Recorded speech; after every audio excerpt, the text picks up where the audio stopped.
On this week's show, does the Switch need an upgrade to stay relevant in 2020? Is GameStop dying a slow, agonizing death? Does Wario have nipples? This is Nintendo Dual Screens, episode 113.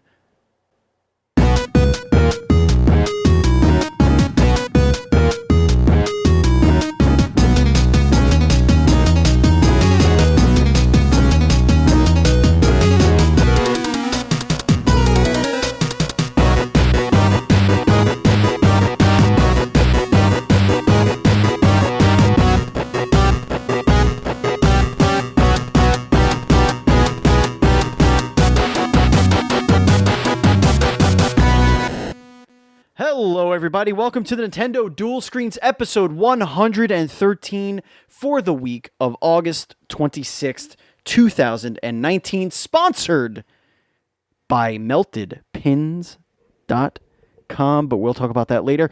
I am one of your hosts, Stephen Fontana, and with me, as always, each and every week, it never fails. He never lets me down, except every week when he lets me down. He's Andy Asimakis. How are you, Andy? I think being here, I let myself down. That's what I'm saying. It's just... I should know not to come on the show, but it's like I must scratch the itch. You know, you got to do it. I like watching a good train wreck. Right. That's why I come on the show. Right. After week. Yeah. It's like opening the Citizen app. Just like, let's see what nonsense is happening around my neighborhood. It's like today. Watching a loved one be autopsied coming on the show. Sure.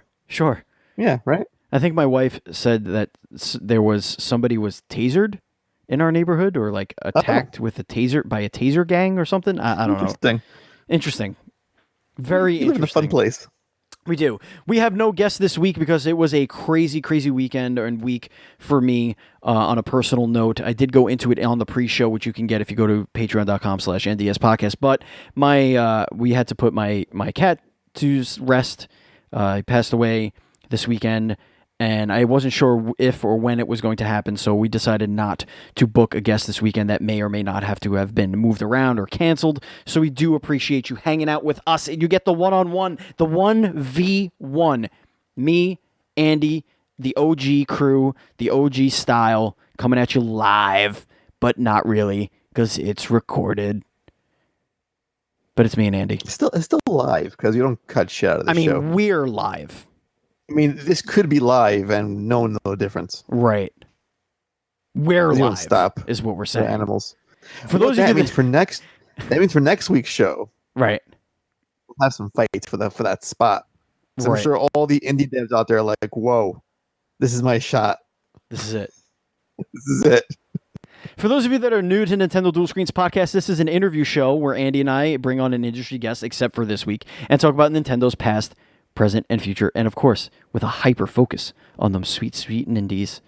Nintendo Dual Screens posts each and every Monday for your listening pleasure on your podcast service of choice, including YouTube, iHeartRadio, and Spotify, and of course, dualscreens.com. Please consider leaving us a review on Apple Podcasts. It helps the show tremendously. No new reviews this week, unfortunately. No new reviews this week. Very upsetting. Get out there. We'll wait. Yep, right there. Yeah, let's wait for a whole week. Just stay for a whole week, and then maybe by the time we'll stay here, and then we have no guest. We're fine. It's fine. Yeah. See, if it was a live show, they would just do it. You know, they could hear us. That'll be our extra live stream. It'll just be us sitting here in live. silence, waiting for people to give us reviews on iTunes or to watch the live stream. Podcast, whatever. Yeah, right. You can support us by going to Patreon, patreon.com/NDS podcast, just like our Patreon producer, the demigod himself, Alex Gonzalez. How are you, Alex? Thank you so much for everything. We love you. We know you're listening. We appreciate it. Can't continue to grow without your support. Remember, folks, you can back us with as little as $1, and every little dollar helps. And that $1 gets you into our super secret Discord channel. It's a VIP Discord channel, a Discord space for you to chat with each other and us and our guests that come on the show and have a Discord and want to hang out with you, which some very much do, and some would rather be left alone, but that's okay because we love them anyway. So anyway, the best way to help this They're show, making however, games, Steve, right? They're making their sweet games. they are making those sweet games. Right? So I'm looking at you, Desmond. Want that Cat Quest 2 in my veins. The best way, if you can't give us any of your money, that's fine. If you don't listen to on Apple and can't leave us a review, that is also fine. The absolute best way that you can help the show is by telling your friends and your family about it. Spread the word, old school style. All right. Before we get into the lead story, which is a lot of fun this week, I'm very excited to do this outside of the norm of what we normally do here. Before we get into the rest of the Nintendo News Report, it is time to announce our retweet contest winner sponsored by patreon.com/NDS podcast. Why is it sponsored by patreon.com/NDS podcast? Because we hit our $200 goal, and now we give away something each and every week to our fine Twitter following. So here we go. For episode 112, that was last week, the prize... we're going to give you a Kickstarter backing of Savior whenever that goes live. It's going live very soon. Of course, we had Weston on the show last week to discuss Savior, and I know Andy is blown away that I remembered his name and the game. Yeah, you got it. You're doing so great. I did get it. I was nervous. Right before I said the word Weston, I was unsure. And it was in the doc, too, and I erased it the last second, so I was this is not going to come up anytime soon. Well, the winner of that backing, whether he likes it or not, we're going to do it, or her. No, I think it's a he. Anyway, the winner is at Schmfarm. At SCHMFARM. Good old Shmum Farm. Schmfarm. Does he or she make schmf? Is schm a thing that you farm? I don't know. That could be a key export with our trade deal with Japan. Just saying. Probably. 75% tariffs on schm. So when that Kickstarter launches, hopefully this week, because it was supposed to be last week, but I'm not sure what happened. I don't run these things. And apparently neither does Weston. Yeah, damn it, Weston. So Shmum Farm will definitely sponsor your backing for that amazing game. We also got a comment on our YouTube version of the show. Look at that. Did we? I didn't see that. So good. Yes. Read it. I want to know it. Okay. Let's see. This comment from Bullseye-O says, would like to get a copy of that. Yes. Wide open emoji face. Yes. Accurate. So look at us. Spreading the good word. Spreading them words for everybody. Man, when you come on the show, indie devs, something happens. Magic. There's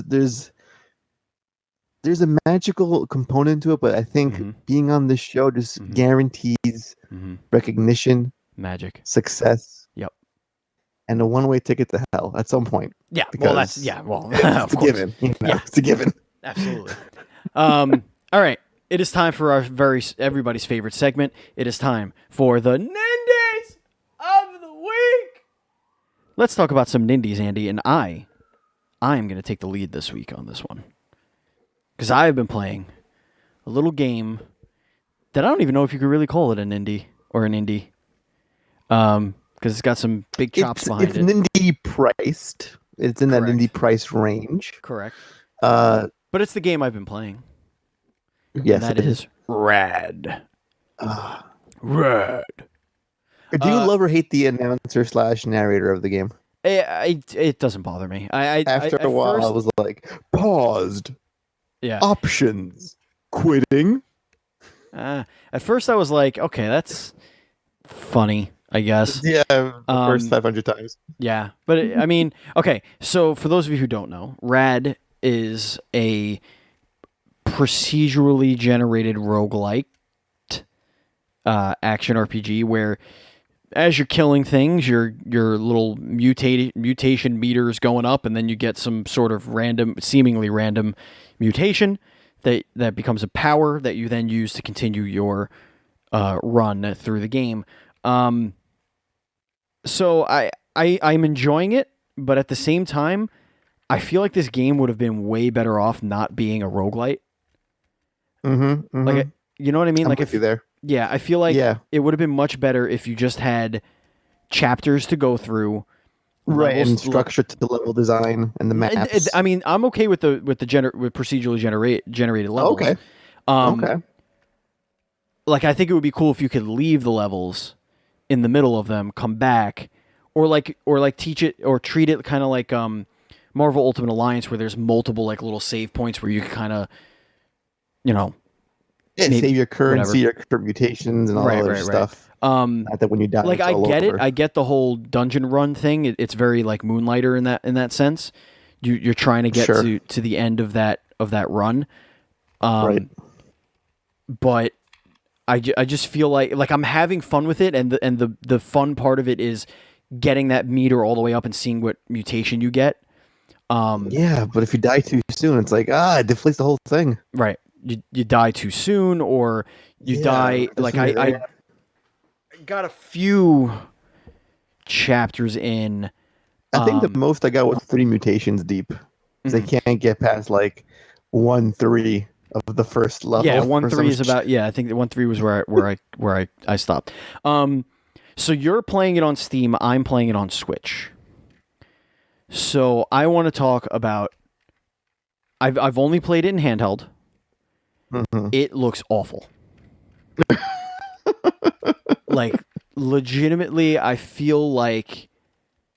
Which is a shock because it's not a huge like graphic demanding game. It's pretty basic. It's got to have a lot of shit going on in the background. That's got to be the reason why the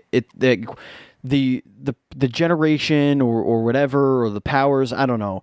That all has to be here's an idea. A resource hog. Now, you say it looks bad. We need to establish like a metric or standard for what's like the worst looking Switch game. Okay. And we can say,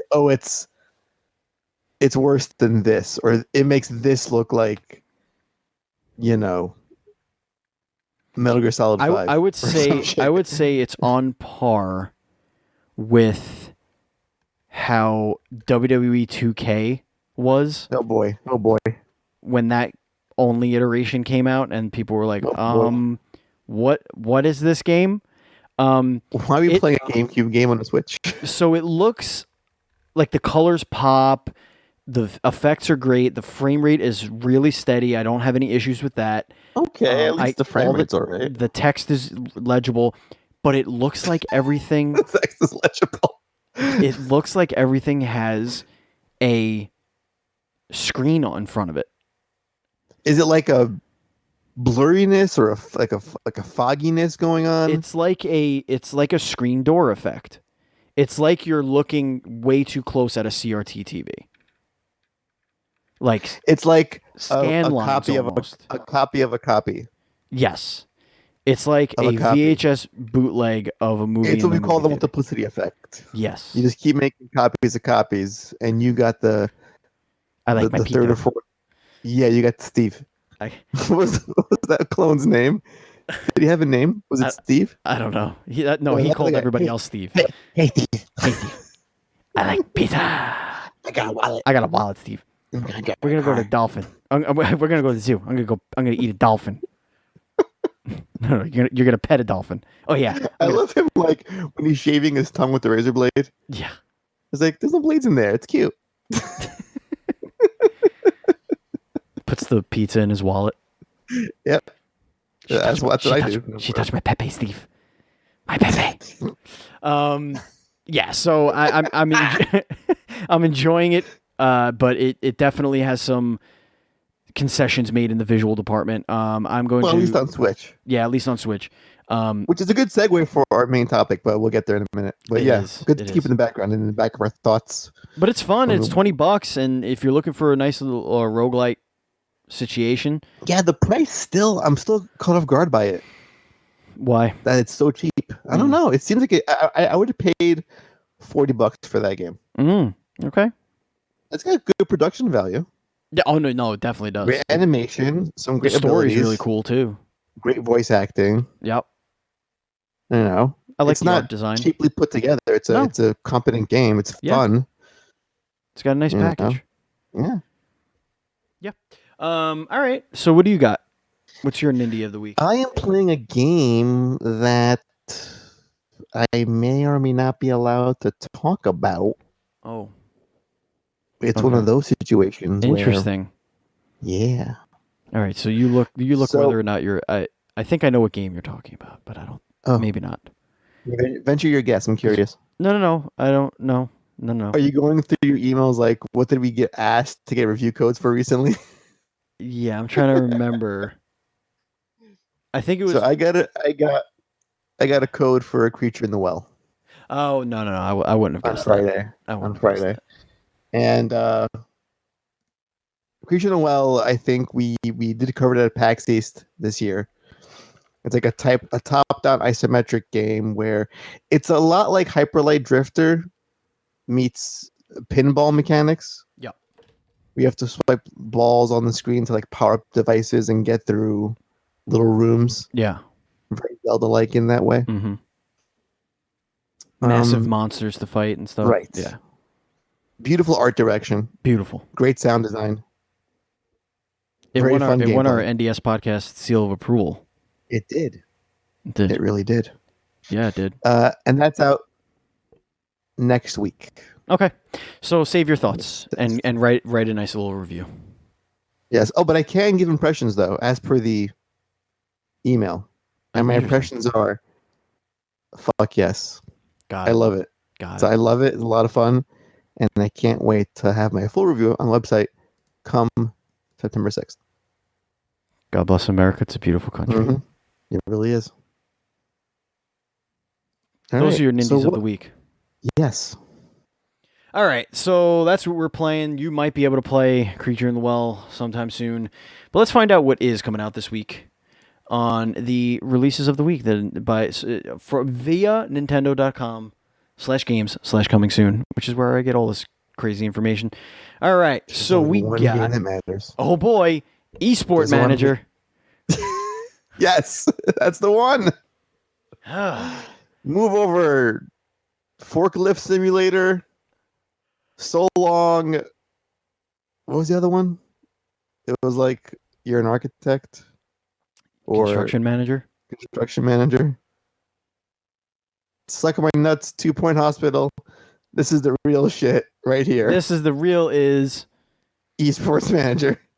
Esports Manager. We got 8-Minute Empire, Wispy, Is it like Half Minute Hero?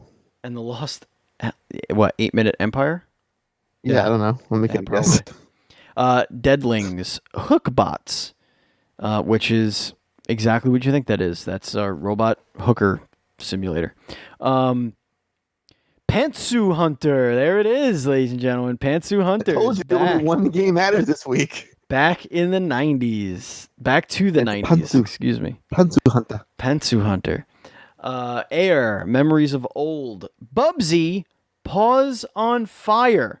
Oh shit, guys! I gotta pause my first game of the week. This is it. This is the real one. Wow. Before that wasn't real. This is the real. That wasn't real. Now it's the true real game of the week. Right. Bubsy. Agent A Puzzle in Disguise. Dun-dun-dun-dun, glam. Brunch Club. Vambrace Cold Soul. Open that up and tell me what that's about, because that looks interesting. Yeah, Grand- it's okay. Grand Bricks Shooter. Or Brie Shooter. It could be a shooter about cheese. I was gonna say, is there a Gorgonzola DLC? Hell yeah. Omen Exitio Plague. These people are just throwing words together. Damascus Gear Operation Osaka. Talk about a word salad. Those are words. Decay of Lagos. That's $20, and I like the cover art, so I'm gonna look at it like I'm in the video store. Oh. Fields of adventure awaits in this challenging fantasy RPG. Immerse yourself in the world of Decay of Lagos and unravel its mysteries. Explore old dungeons, battle unforgiving foes, and journey through a vibrant, interconnected fantasy realm with your mystic elk companion. Embark on a journey of revenge and betrayal set in motion by the destruction of our young adventurer's village at the hands of Crimson Knights. Find solace in your trusty elk companion as you Hey, battle. what? Thirsty? I thought it said thirsty. It says trusty. As you battle the unforgiving foes that Fucking roams horny once teammates. peaceful realm. All right, third-person action-adventure RPG with an emphasis on player exploration and minimal hand-holding. Oh boy. Challenging combat with high-risk reward battle system, various short and long-range weapons featuring different movesets, combos, and ancient magic. Elk companion system. That's what they call it. Strengthen your bond with your mystical elk as you solve environmental puzzles and unravel sinister mysteries. Okay. Doesn't look bad.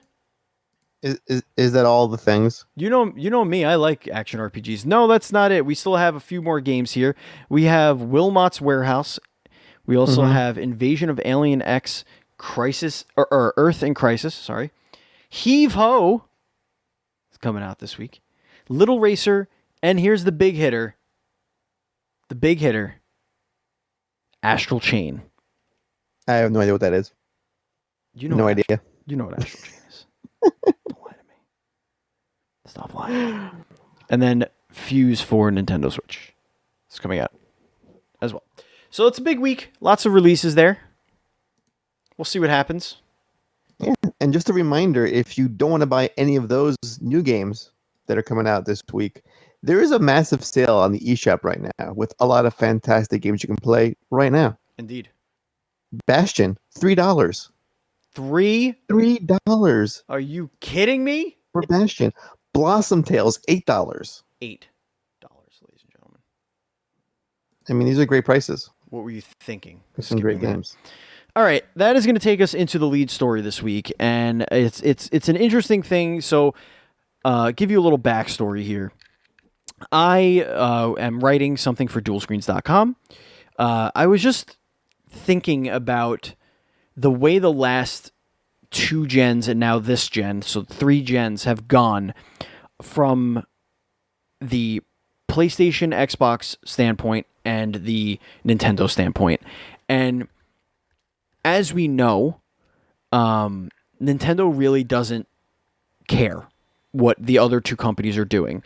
And some major third-party publishers are ignoring the Switch as they did the other generations because of their lack of parity, as it were. EA continuously comes out and says it, but they're not the only ones. The 2K games aren't up to snuff.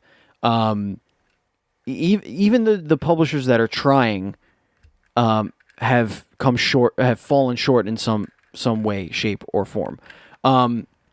So essentially what I want to the question I want to ask is, does Nintendo need to do a significant upgrade to the Switch to stay relevant when PS5 and the Xbox Scarlet launch in 2020? And if so, what kind of upgrade? So I posted this question on Twitter, and it's going to be going on for another 6 days. I wanted to get a full week of results here. But right now, 45% of the people say yes, that it needs an upgrade, and that upgrade is specifically a 1080p handheld mode. So they want a full HD handheld on-the-go Switch. 39%, so not that far behind, no. So people think no, they don't need to do anything. And then 16% say yes, a 4K docked mode is where they should go. What? And then 0%, and this is a interesting option that I would really like to talk about, is yes, abandon the Switch in 2022. So interesting. The way here's how we got tons of votes, by the way. I was really shocked by that. Great poll. Yeah. Great poll. Yeah, it's a good poll. Good stuff. So it's a great poll. It's a great poll. I got a great sturdy poll for you. It's a nice long poll, whole week. Here are my concerns. The Wii came out the same year as PS3. It came out a year after Xbox. Now I want to throw some numbers at you.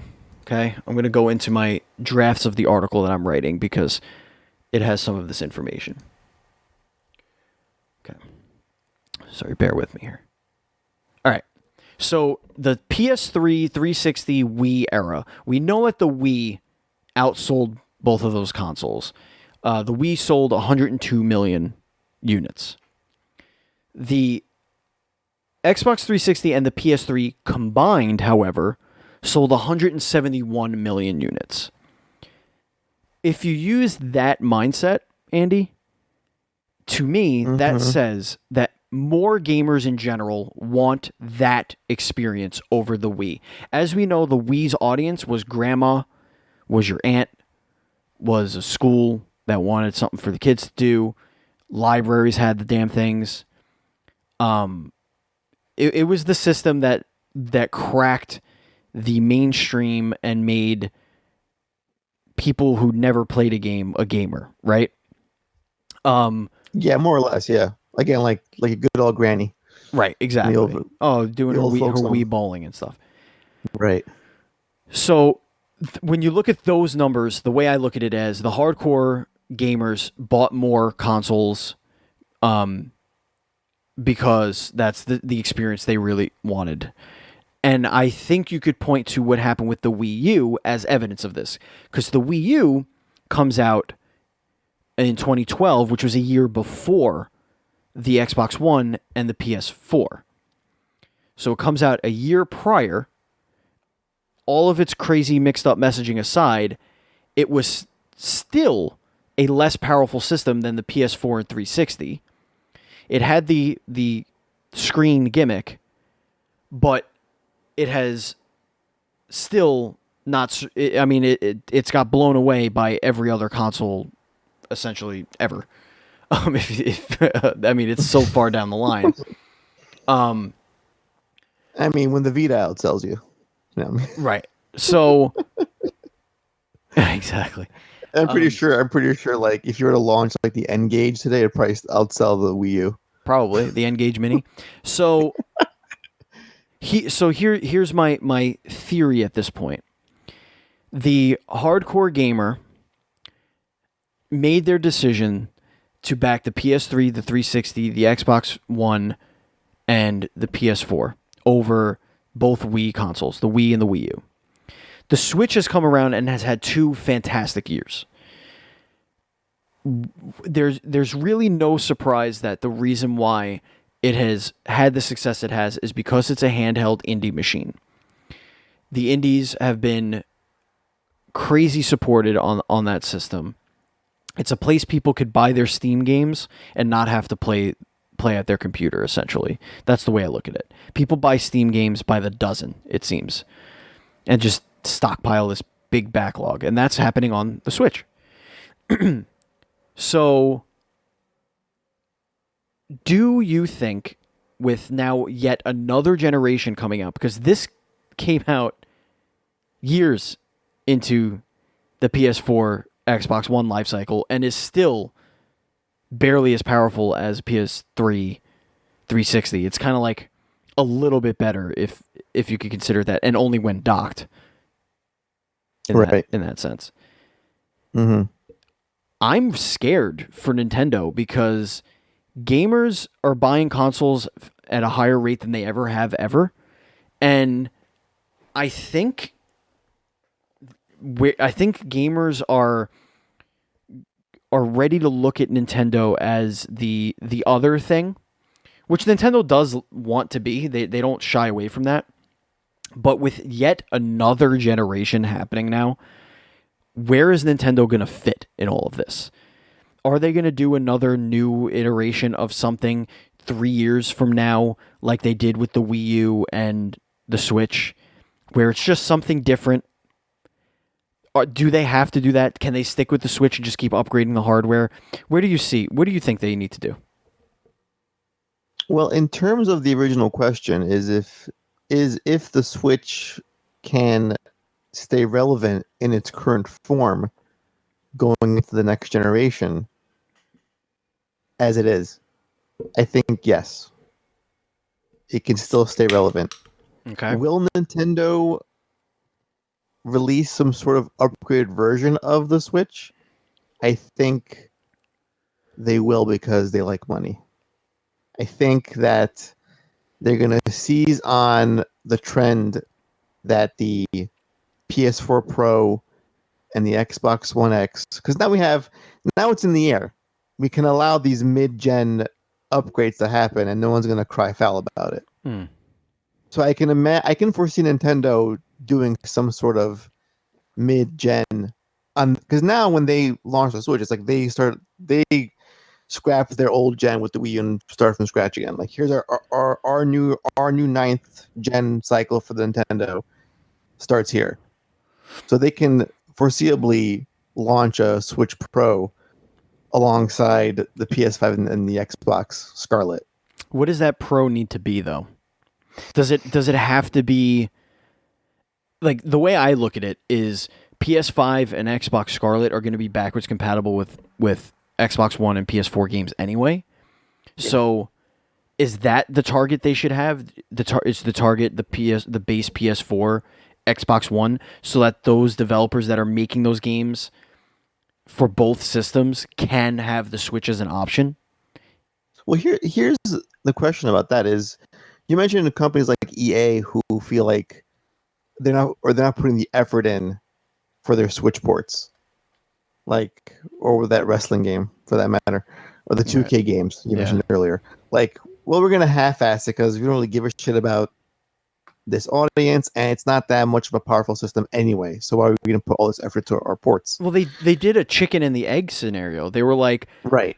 data shows that gamers don't want our games on the Switch. No. Gamers don't want the shitty ports you've put on the Switch so far, dude. Like, right. That's Because games like apparent. Doom speak otherwise, and Mortal Kombat 11, very competent ports, and sold well on the Switch. Right. You know, But I think they're bullshit with FIFA now. It's like, oh, it's FIFA 19. It's the same game. right. But I think in terms of a more powerful system, that's going to be to the benefit of the third-party developer because Nintendo will still sell their games either way. In its current state or an upgraded Switch, they will still sell the next Pokemon game by the millions, or the next Smash game, or the next Odyssey, or Zelda, or Breath of the Wild 2 for that matter. Right.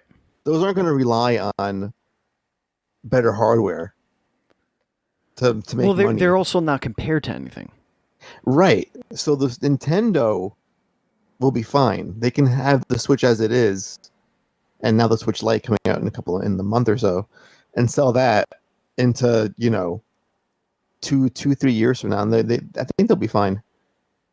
But as we move into next gen, I think it would behoove them to have a stronger system, at least so they can have third-party devs be more attracted to their console, and maybe make their games available for it, and maybe the occasional exclusive for the Switch, like we have with the Astral Chain coming out, like that's, or Bayonetta, or what have you. Yeah, You know what I'm the way absolutely, and the other side of it is the consumer side of it. Like, if you're a kid, for guys like us, really, or not, hold on, I got a sneeze coming. Oh, boy. Yeah, I'm totally a kid. Okay, so Salud. Thank you, like a teenager or whatever that that is going to make that decision. You know, they're going to want to go where those games are, where the games that their friends play are. They're not going to want to go. They're not going to want to just play where Nintendo is. Like, I could play Mario Odyssey 2, but all my friends are playing Call of Duty, Apex Legends, whatever. Right, but that goes back to what we were saying before, how Nintendo, they're fine. They've embraced being the second console in a household. Like, they don't care if you have a PS4 Xbox as your primary device or a PC as your primary device. As long as you have the Switch as well, as that's the always secondary option for you to go to. Mm-hmm. What do they care then? Does it really matter? If you're still owning the Switch, you're still playing all their first-party software? Right. Yeah, no, I guess I'm just questioning whether or not they are going to, like, the way I envision coverage going into next gen is, wow, look at this. Wow, look at this. Wow, look at this. It's all coming to Xbox, PS4, and then it's like, wow, look at this thing. It's coming to just PS4. Oh my god! And it's like, we got Zelda. All right, now look at this. Here's this. Look at Right, this. yeah, Look at 'cause I this. can And it's like, see- all right, here's yeah. Mario. Okay, cool. Because the issue here is, yes, you were saying, because the issue is that is totally fine if it's, let's say you have the PS4, right? You have the PS4, and you have Switch, which is the Switch, which is a little bit more powerful than a PS3. You can allow the difference between the graphics and the quality, but if you have a PS3-like system and a PS5, that's like leaps and bounds. Right. I would imagine in graphical quality and detail. So I think, again, to stay relevant, I think they can get by. I think it will be out of just to not to be left behind with what's happening with their competitors, that they will do something. I think 4K seems extreme to me. Like, Yeah. I don't need that in my Switch. Even That I sounds would like even like, your price is real fast, Yeah. and it's not a necessity. I wouldn't mind like PS4 Pro level of like Right, 2K checkerboarding. You're saying that before, like, okay, that could look better in handheld mode. Right. That's that. Yeah, fine, we'll do that. Or MK11 or Bloodstain. Like, if those were like at least close to their PS4, Xbox One counterparts in quality, great. You could do that. Because the first year or so for the next gen consoles is going to be, I don't think that much of a leap in terms of graphic fidelity and like jaw dropping stuff. Like when the PS4 came out, we had games like The Order and Infamous Second Son, which look great. But now if you look at God of War, Spider-Man, Death Stranding, it's like almost not another system entirely Right. with what they've done. Or Horizon. So yeah, the first year or two, I can imagine them like sitting pretty. All right, we got our Switch. We can debate about a Switch Pro or a Switch upgrade, maybe. Charge like $50 more, if that. Or this is why I don't like the whole Switch Lite thing, because the Switch Lite could have been not a thing, and you could have done a mid-gen upgrade and slash the OG Switch price by $50 or $100 and say, hey, here's Switch, here's our old Switch, Switch Classic, $200, and then here's our new Switch at the $300 level. Yeah. And that's it. Mm-hmm. Like how the PS4 did it. The Pro came out, same price as the original PS4, $399.99. and then the Slim, which is $300, and that's how you do it. Yeah, I hope that they don't become an afterthought because of all the hype around next gen. I can't see it happening. Like, am I gonna really, like, if I have $60 for a month, you know, like if I'm gonna spend $60 that month, am I really gonna spend it on Switch games when I have this shiny new PS5? And I mean, like, it depends. these What are you sexy playing? games coming out. Like, well, you just dropped maybe $500 on that shiny PS5. Yeah. But is the game you're talking about Breath of the Wild 2? I think you would drop that money on that. Yeah, well, that's my problem. Is that will I only be dropping money on those 2 or 3 games a year then? You might. Like I right now, the way it's set up right now, I am forced to do more than that. Like I'm like, okay, these exclusives are you know, they're pretty powerful on both sides of the coin. Like, if I don't know, man, like I don't know. I guess we'll just have to see. Like, I feel like the can't miss, I think don't you'll see miss stuff. third-party stuff being less attractive on the Switch once next-gen consoles are released. Yeah. For sure. Yeah. For sure. Well, but at least Switch's case, it doesn't have the bad marketing of the Wii U, where it's like, what are you again? Are you the Wii, but a little bit better? You know? Right. At least the Switch has a good, strong base of users and owners. And again, with the Switch Lite coming out, you'll get more of that anyway. So, I don't know. I think, like I said, it will still be relevant. I think just to not get completely lost with all this, you know, 8K techno babble, solid state hard drive stuff Right. that the next gen's going to bring, probably. They'll do something to respond to it. I sure hope so. Yeah. But Gamescom no. was this past week. Oh, yeah, that And happened. Nintendo didn't really do much, but they made a few announcements, and so I have this. I have the announcement here, breakout, courtesy of Nintendo Everything. So Marvel Ultimate Alliance 3 Black Order got some information here. So we're getting Punisher, Blade, Moon Knight, Morbius. They are the Marvel Knights. They're joining the Alliance.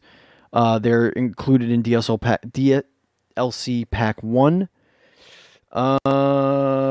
which also includes a new mode. It's called Gauntlet Mode, where up to 4 players take on a frenzied series of co-op challenges in rapid succession to earn rewards. In addition, alternative outfits for all playable characters, 30 new outfits, yada yada. It's going to be August 30th, so we'll also add Cyclops and Colossus as brand new characters, so we're getting that. I don't know, that game sold. Curious. I think it did well. I think it did well. Yeah. Sonic, Mario and Sonic at the Olympic Games Tokyo 2020 will launch on November 5th.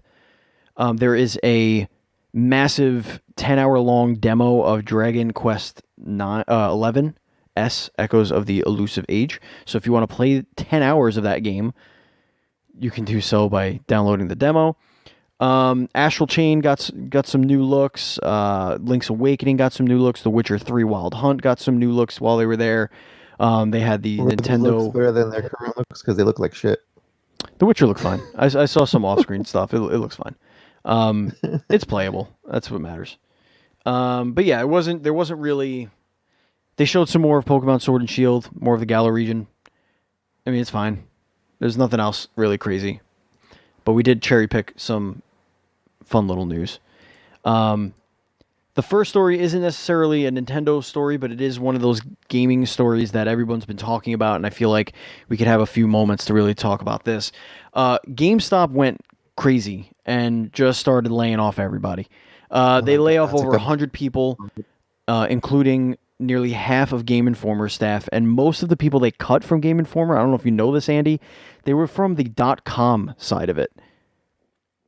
So most of the print people still have their job, but the .com side of it, a lot of those people lost their jobs. So here's just a little quote here just to put things in perspective from their side. While these changes are difficult, they were necessary to reduce costs and better align the organization with our efforts to optimize the business to meet our future objectives and success factors.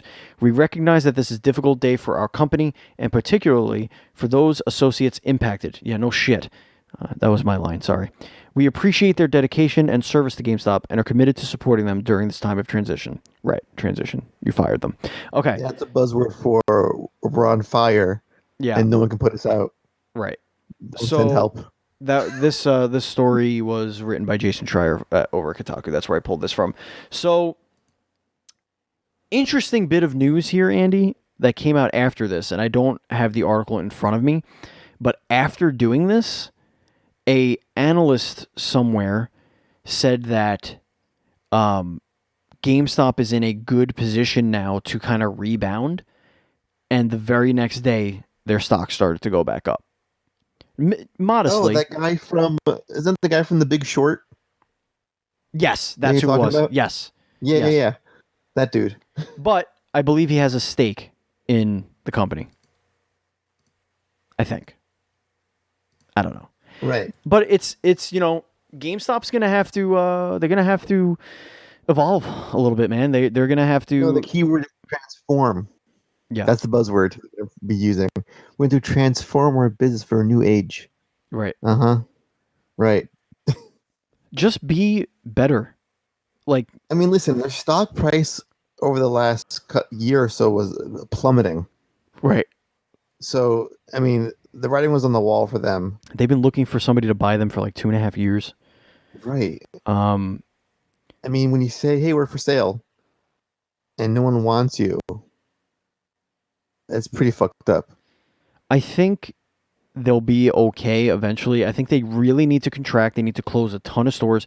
Stop putting them in places like in major cities where there's like 15 of them in New York City, like or in Manhattan. Like, there's no need for that.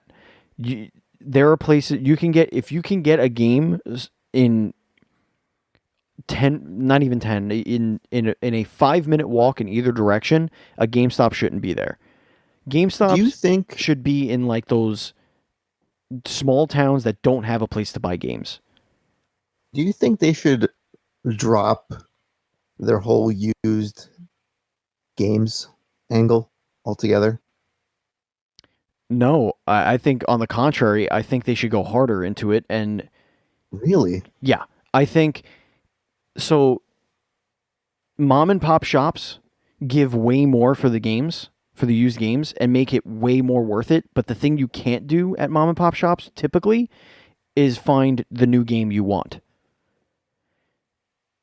Like when I go into the local shop over here and I want a new game that's sealed and wrapped, I have to special order it because they are typically a used game sale thing, and they'll get a couple copies of the new games that come out, almost like a comic book shop. Like they just kind of stock a few copies of a couple of hottest games. And I'm talking about real mom and pop. I'm talking about like the door and there's one shelf unit, and then like That one narrow hallway. you're the turning one narrow sideways to get strip. to the counter, like that kind There's of a place. glass case right Right. behind you. Right, and exactly. left is a register. Yes, that's what I'm talking about.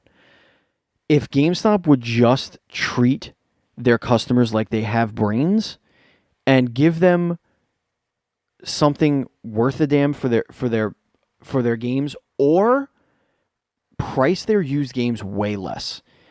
If you have a brand new game, $5 is bullshit. $5 is bullshit. Wait for an Amazon sale and you get it brand new. You can get these games brand Tax new. free shipping. That's what I'm saying. That's where they're getting killed. It's like you go into GameStop and sometimes you want a new game and they try and give you a game that's open and they say, "Oh no, it's new. It's just the display thing." Like that's bullshit. Get rid of that. That's absolutely stupid. And to say to make a game $55 a month, 2 months, 3 months after the game came out because it's hot and it's, the game, but you still have a wall of new copies of that game for $5 more, I'm going to buy the new copy. I don't give a shit about $5. Like that's stupid to me. That's And also the trade-in value too is atrocious. Like, we'll take that new game that just came out last month for $10 from you. Well, sell it back for 55. Typically if it's a $55 game, they're giving you 30 for it. Oh wow, look at that. That's typical of GameStop, but The times have changed. yeah, but I don't go there anymore, so people wouldn't know what their deal is like. But the thing about that is like they would, I feel like they would make more money and they would move more of that dead product if they said, "Thank you for your new game. Here's $30 and put it on the shelf for $39.99 or even $34.99. Make your $5 off the game." But you don't see gamers in general moving away from used game sales? Not really. As you purchase more things digitally?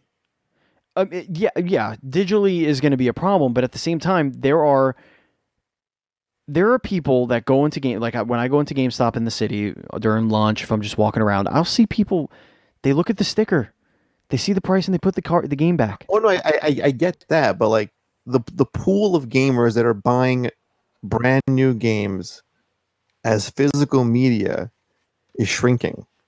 It's shrinking, but and then those folks are going to then bring those discs back and sell them to GameStop that are going into a used bin, that's gonna get smaller. Well, So is it worthwhile to angle that part of your business, or should you just get away from that and if sort you of have, if you're the restructure your place entire with the model? best prices, there's always. I mean, look at PS1 games.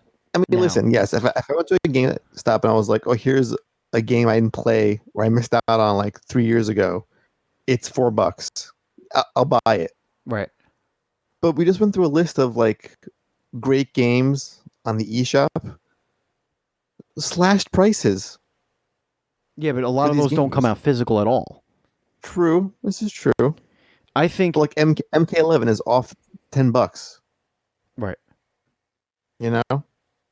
Right, and I could get it $10 off physical in GameStop if I go and bring one of my old games that I never even touch anymore, Right. and I'd be getting it You for that cheaper price. You know, You whatever. get to keep that old game and Right. maybe one day play it like you did with what was the game you played recently that you didn't touch? Oh yeah, Infamous. But that was a digital download. Right. I think GameStop should be a place that you can go and say, "Hey, do you have this game?" And they could go, "Probably." And they should have a massive collection of retro games, a massive collection. They should be the place to get games. That's what they should make It's themselves. called GameStop. Right. Where you stop because you want to To buy get games. something for your games. It should be filled with knowledgeable people with passion for the business who know what the hell they're talking about. Where that's where the knowledgeable part comes in. I know I said it twice, but it's very important because these people, holy shit, Andy, some of them are so stupid. So But it's just a job for stupid. them. They don't give a shit. I understand that, but that's a GameStop problem. If you are telling me that a controller is compatible with a system, you're telling me it's compatible, and I know it's not because I do a Nintendo podcast, and I'm now arguing with you because I'm telling you that this fucking controller that you're telling me is going to work with my Switch. When I know what controller I'm looking for, I have it pulled up on my phone and I'm looking to see if they have it. And then you're so confident that you tell me if it doesn't work, you could bring it back. And I didn't want to tell the story, but I'm telling it. And you tell It me seems pretty relevant to if you buy it this news. So and it doesn't work, or whatever, you could always bring it back. And I said, I'll do you one better. And I took out my Switch and I bought the thing. I opened it up, and lo and behold, it didn't fucking work. And I was like, here you go. And what happened? I had to wait 3 days for my money back. were you trying to buy a Dreamcast controller? What wasn't compatible? It was one of the retro. It was one of the USB retro controllers, Okay. like one of the plug and play, whatever, USB, whatever into the dock. But So I had a So wait, let me get this straight. Yep. You took out your Switch. You bought this thing for what was it, $30? Would you pay for it? I think it was $20. Sure, $20. You had to buy the thing, test it in front of this guy, and then in the same transaction, return it like Yes. seconds later. Yes. And I'm like, I mean, I didn't want to, make him feel. I basically said, no, I think you're getting confused with this one. Like, eventually, I was like, it's a common mistake. That's why, I came in here, with exactly what I was looking for. But they just don't know shit, man. And not everybody. Obviously, you're gonna get some people that are super knowledgeable, but like, they have quotas to meet, and they're gonna try and sell you anything. Simple as But that. the issue there is you need to restructure GameStop first before you can bring in new people, because you can't bring in the good folks when it's a shitty business model, because they're not going to want to stay. Why are they there? If you revamp the entire company, then you can draw in some folks.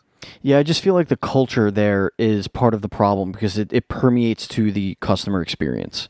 It does, yeah. All right. Speaking of customer experience, wow. Remember that Dragon Quest 11 demo that I was talking about, the 10-hour demo? It's so worth it. Yeah. So worth it. Apparently, it has been crashing quite a bit. Do you know what it wouldn't crash on? A Switch Pro. Boo! Maybe. Just skipping into one of the later paragraphs in this article, courtesy of NintendoEverything.com. Yeah, Generally how bad is the speaking, crash? a vast majority of errors are often related to corrupted game data or something to do with the reading or writing to the SD card. So a reinstall typically fixes those problems. However, this error seems to be more of a more puzzling nature. Right now, Square Enix is still trying to eradicate it. They're working really hard to do so, so they're asking for players' patience and understanding. Square Enix may even have to issue several patches to the demo to fix it. How do you get this wrong? This game's been out for over a year on PC and PS4, and your demo needs patches. I tell you why. Because you don't call it a fucking demo. You call it a beta. And problem solved. We understand now. Or call it an early look Yeah. or sneak preview. Help us figure out if this shit runs. Yeah. Event. We're going to make all you beta testers for the Switch version of Dragon Age 11. There's been an awakening, Andy. Oh, in my pants? You know it. A Link's awakening has awoken. Ooh.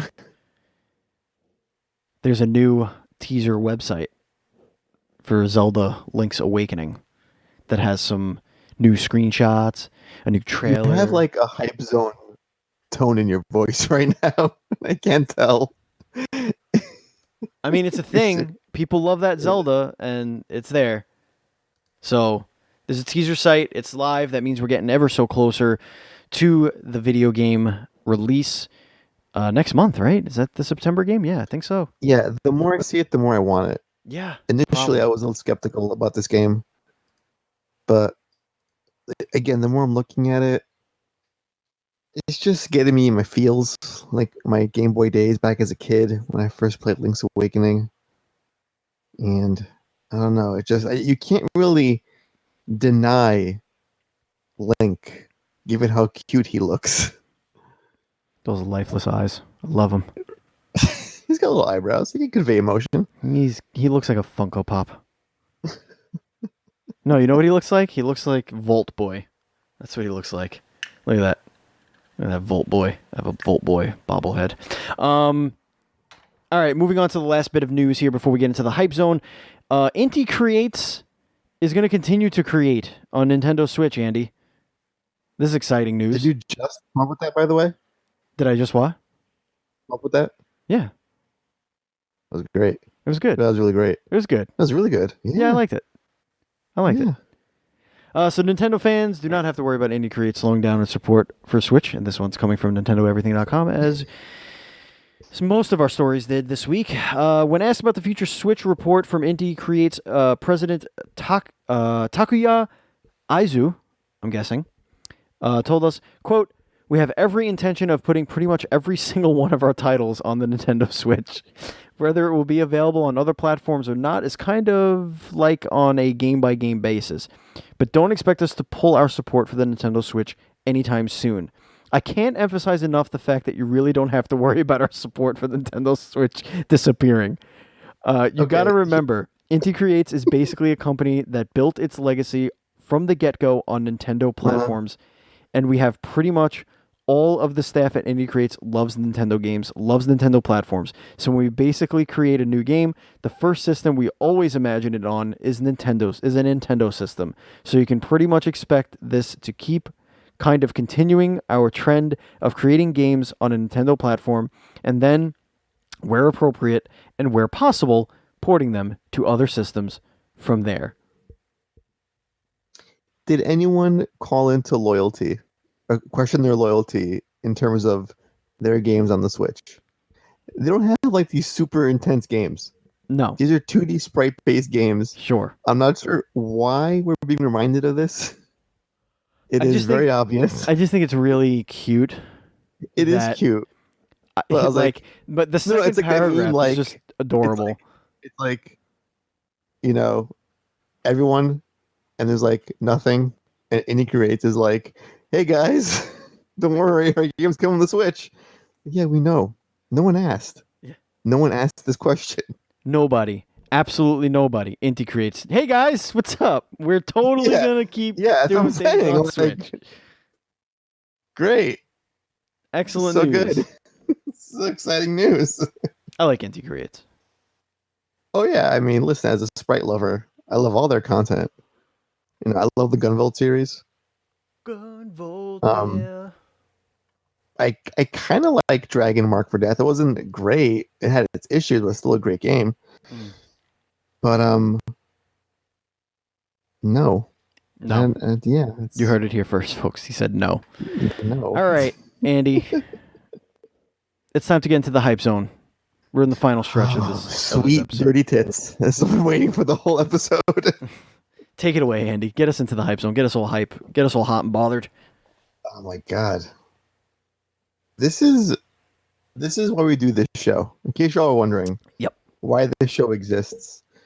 It's more of a vehicle to talk about nipples. Specifically, Wario's nipples. And where are they? Where in the world are Wario's nipples? So a recent screenshot from Mario and Sonic at the Tokyo Olympic Games 2020 was released, showing a very sexy Dr. Eggman and Wario side by side. And for some bizarre reason, the pudgy, dark version of Mario is missing his nipples. This What is could this mean? This says a lot. Now, here's the thing. You can't just say, oh, they forgot to include his nipples. Because clearly you see Robotnik, and that's his true name, not fucking Eggman, by the way. He has nipples. Fucking losers. They're there. They're right there. These were left out on purpose. Why? That is the question. That's the And $64,000 question, Andy. we've had this debate when we saw Mario's nipples back in the days of Odyssey. Mm. They were there. Two little cherubs. So what does this mean for Wario's origin story? Is he a flawed clone of Mario Oh. with no nipples? Or, and this is my theory and my theory alone, what Yes. if Wario removed his own nipples because he was ashamed of them? What if he had a double mastectomy Mm. and they didn't put nipples back on his chest? What if he kept lactating pizza grease? You see? And he had to You see? remove them. And you, listener, you were good. You were judging. You were you have a judgmental tone, listener. I know it. You look at Twitter; they were all judgmental about the nips, about the no nips. How he can't bring sustenance to a small infant baby. Well, guess what, man? It's a medical condition. Okay. So maybe you get off your high horse and you stop judging a man because his nipples don't exist. Maybe they didn't want to have him compete in the games, so he had to sacrifice his nips in order to play. Like, we don't want your kind here, Wario. You see? But if you cut them nips off, If we know that you're not going to More lactate serious. on these sandy white beaches, Yeah. we don't want you to have an unfair advantage with those little extra it appendages. just sends a bad message, you know? It's like Wario, It's body shaming. he looks kind of goofy in general, you know? Right. He's got that awkward mustache, that massive nose. You know, he's got a big gut. He's kind of short. And now, on top of that, no nipples? Now, Andy, Poor man. this, the other side of this coin, or the other nipple, as it were, what if he removed them himself to get an advantage aerodynamically? What if they're on a different part of his body? Whoa. Yeah. What if his nipples are on his butt cheeks? Wow. Ever thought of that? Evolutionarily, why isn't that the case? I don't know. That would be way more comfortable. Just sit on It your would baby's be. face. Yeah. Just be like, here, Uh-huh. suck my ass. You can read the Sunday paper, do the crossword, you know, Yeah. while your infant just sucks the juice out of your ass, Pink eye. you know? Sorry about it. Wow, I cannot wait to read our sponsor ad right after this. Yep. That's going to get us out of the hype zone. Let us know where you think Wario's nipples are. And does Waluigi have them nips? Oh, he has 4. I think that's what's happening. Oh. I think Waluigi stole them. I think Waluigi has like cow udders for nuts. Yeah, he has like this 4 nips. Yeah. All right, before we get into the Retro Game Club, it's time to tell you about our sponsor. This week we're sponsored by Melted Pins. That's meltedpins.com. Melted Pins is a fantastic little shop that sells unique and original tattoo art inspired pins, buttons, and so much more. Andy, I know you like that sassy shark. You like that sassy shark? Sassy shark, do do do do do. Sassy shark. Do, do, do, do. You saw my nap time pin? You saw that? Oh, I saw that pin. I got That was a that. mighty pin. It's a nice little pin. I like it. Mighty, It's mighty dark. pin. It's scary. Artist Kelsey Lynn has done art for many different podcasts, and including ours.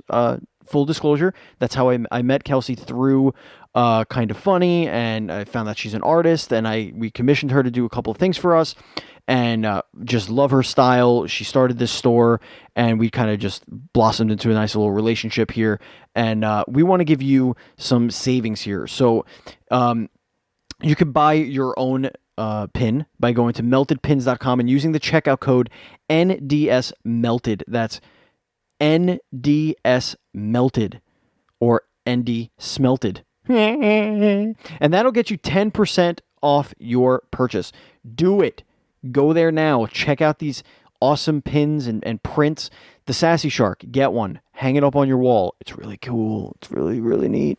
Yeah, again, that's meltedpins.com using the checkout code NDSmelted for 10% off your purchase. You can follow Melted Pins on all social media at Melted Pins. And, like I said before, guys, meltedpins.com, promo code NDS melted. And now, it is time to do the thing. It's the Retro Game Club, Andy. I am so not prepared for this. But I have a game. Mano a mano. Again, I'm at a disadvantage. Back in the old days. Oh, yeah. At a solid disadvantage here. Oh, boy. Give me a nice, easy one, Andy. Here we go. All right. I'll give you... It's a good game. Okay. It's a game I would play. There's a gun to my head, maybe. Gun to your head. You're playing this game. Got it. On it. Here we go. First Hint clue. number 1. I already got my first clue. All right. For those of you who don't know, this is how you play. Andy's going to give me clues. All right? I could choose to skip to the next clue, or I could wager a guess. I only have 3 guesses, so I got to be careful, man. Or otherwise, I'll get 0 points if I lose all my guesses. If I want some clarification, I can ask a yes or no question, but I will lose one of my guesses as well. If I get it on the first clue, I get 10 points. Second clue, 9 points. Third clue, 8 points, and so on and so forth. And that is how you play the Retro Game Club. Now, Andy. All right. Talk to me. Speaking about 3, this 3D platforming game featured 6 playable characters. 6 playable characters. Is it Donkey Kong 64? Incorrect. Okay.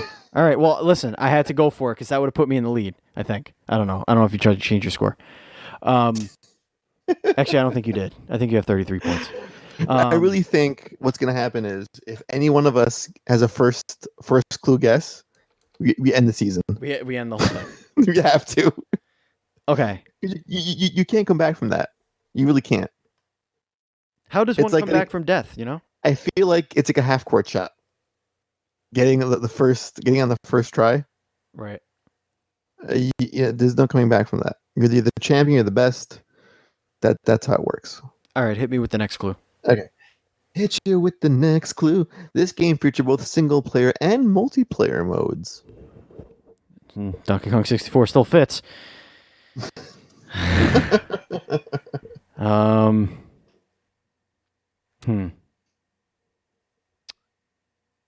Multiplayer. That multiplayer was real bad. The little coconut gun. Oh, don't remind me about that multiplayer. Let's not go there. That was a bad video Good game. not- All right, next clue. Next clue. Great segment of the show. While this game was released on the GameCube, PlayStation 3, Xbox 360, and Windows, it debuted on the Sega Dreamcast. Interesting. Interessante. Debuted on the Dreamcast. Sega Dreamcast. Yes. Huh. The Sega Genesis. Sega. Power Stone. I think that stayed there, though. I don't think that came. Oh, God. Power Stone. And that was mostly a Why can't that multiplayer game come back? And I think that had more than 6 playable characters. And you said platforming, right? Yeah, you said platforming. Yes. Holy hell. That was like the one game. I think I like wore my PSP out playing Power Stone on it. PSP? Oh, you had an emulator. Oh, no. There was a release for Power Stone on PSP. Really? Like a legit version. Really? Yeah, I'm pretty sure. I'm not imagining this. I don't like that one bit. No, I'm pretty sure it's real. Okay. Am I crazy? Yeah, there it is. The Power Stone collection. Oh, the collection. Yeah. Yeah, it was on PSP. 6 playable characters. I mean, the PSP was strong, but I don't think you could emulate Dreamcast games. And if it could, it would have ran like shit. Next clue. Next clue. Wikipedia. Where are you? Where'd you go? I think the PSP was like a PS1 and a half. Ow.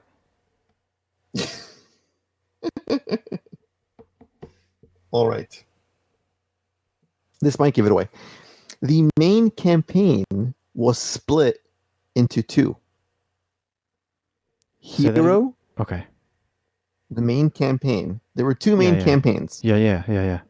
Hero and Dark.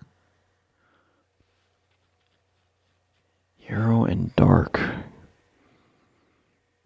Hero. And to further elaborate on this clue, Hero had 3 of the good guy characters, and Dark had 3 villain characters.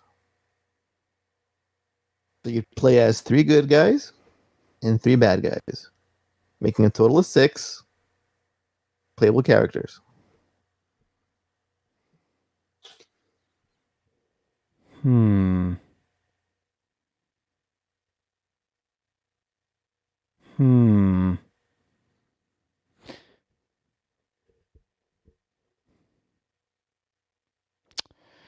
No, I don't think they've made that. I don't think that was a platform game.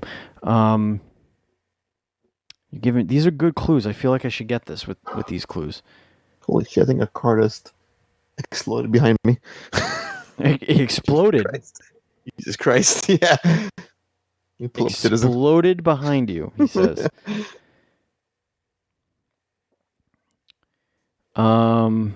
See, I'm wondering if it's like a license thing.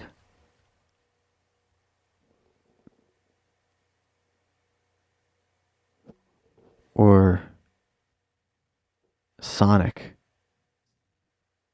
Sonic? 2 very different ideas. Well, I was thinking like a licensed game. Well, I was thinking like an X-Men game or like a hero game where you could be like Mutant Academy. Yeah. Situation. Right. Mm-hmm.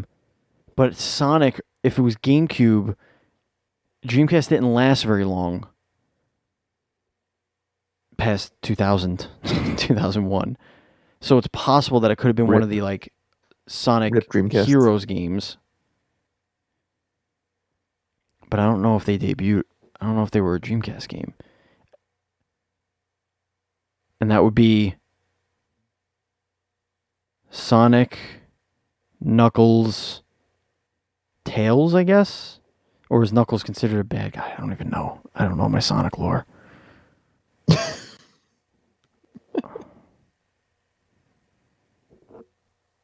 Isn't Knuckles like the Deadpool of the Sonic franchise or some Yeah. shit? Yeah, He I should think be. so. He should be. It is like a foul mouthed piece of shit, but like he means well. But everyone hates him. Hmm.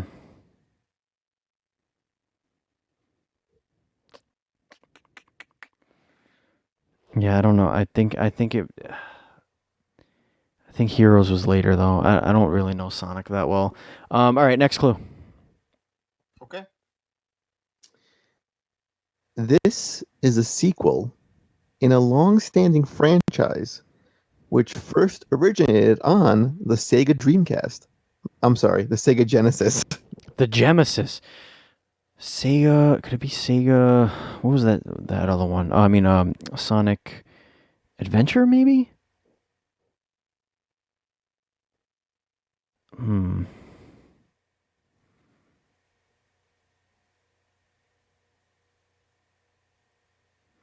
I don't know. I have two guesses left, right? Correct. Sonic Adventure seems like I feel like it was around that time because I remember my cousins were big into that game. They had they didn't have a Dreamcast though. They had a OG Xbox.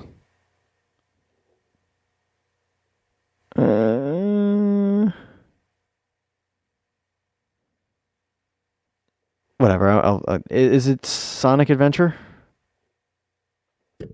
It is not Sonic Adventure. I think that was Dreamcast though. I hope so. Anyway, okay. Next clue, and I have no more guesses. I have to guess it or not guess it.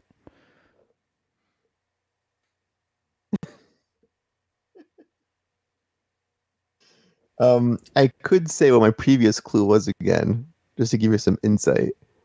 This is a sequel. Oh shit! Is it Sonic Adventure 2?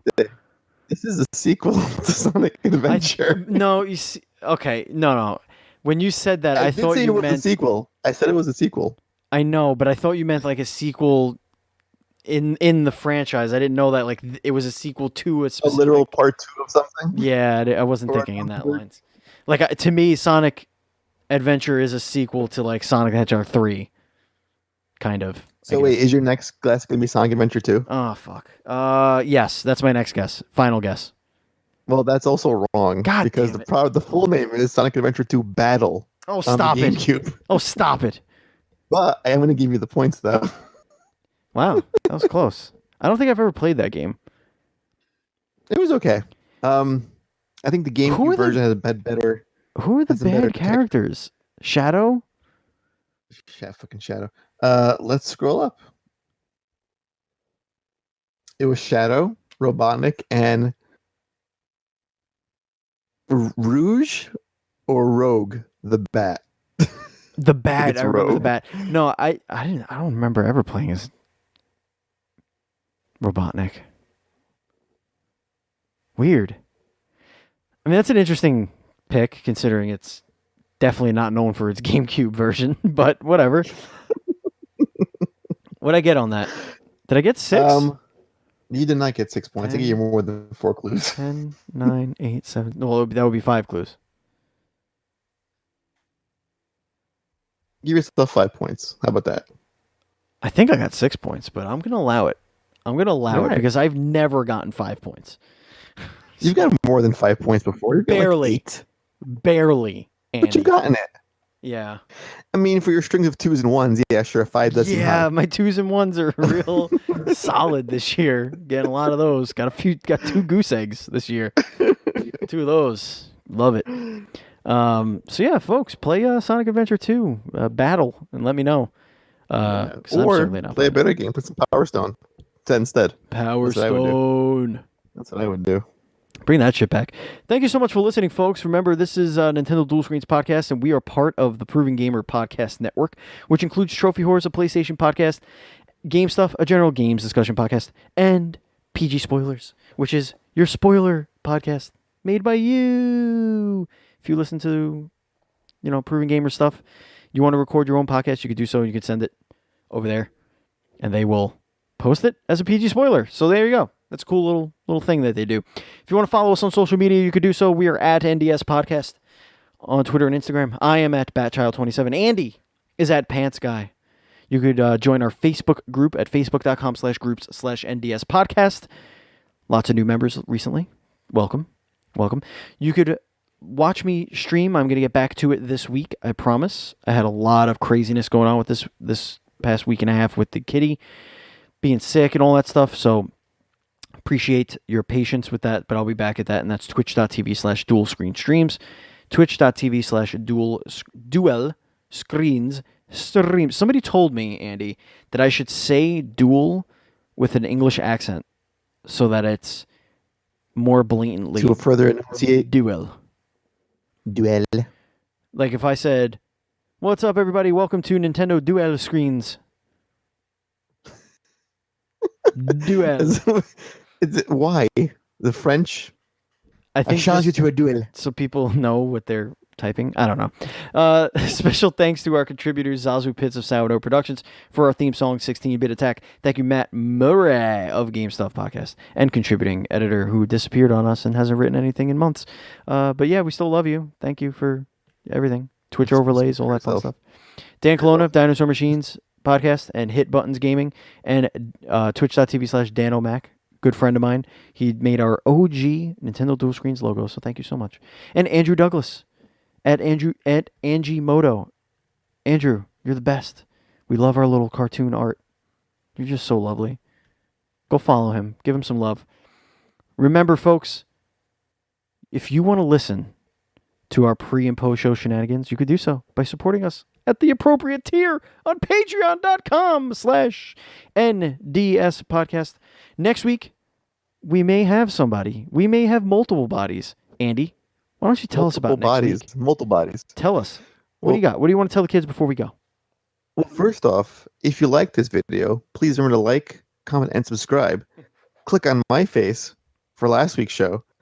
Click on Steven's face for next week's show. There's no guarantee that's going to work. That's how that works. I've learned that from YouTube. It will definitely apply for a podcast. Right. It's science. Sure. Next week's show, I think I want to try and get Creature in the Well on here. Yeah. Because their game is launching like in less than 2 weeks. And they probably have plenty of time in their schedule. Pop agenda. So yeah, I think we can make that magic work. Let's do it. It's also PAX West next weekend, so that might be iffy. But we'll see who's around to discuss. Maybe we'll do a show midweek with someone that'll be more on the interview side and less on the news side. Could do, but we'll see. A show within a show. We'll see. We got Super Hot also on the waiting on the bench. Super hot. So that could happen. Hot. And I have to pester our good friends at Night Dive Studios because they wanted to come on the show, and they have not ignored my last 4 emails. Yeah, for sure. Stop ignoring. That's happening. That's it, folks. Thank you so much for joining us, Andy. Thank you for joining me as always. It's been a pleasure hanging out with you, going over the Nintendo stuff that we need to know. I'm gonna edit this thing, play a little rad, get to bed, rest my weary eyes. You too, listeners.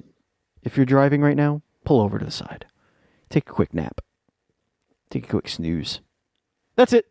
This has been Nintendo Dual Screens, episode 113 for the week of August 26th, 2019. And as always, please be excellent to each other.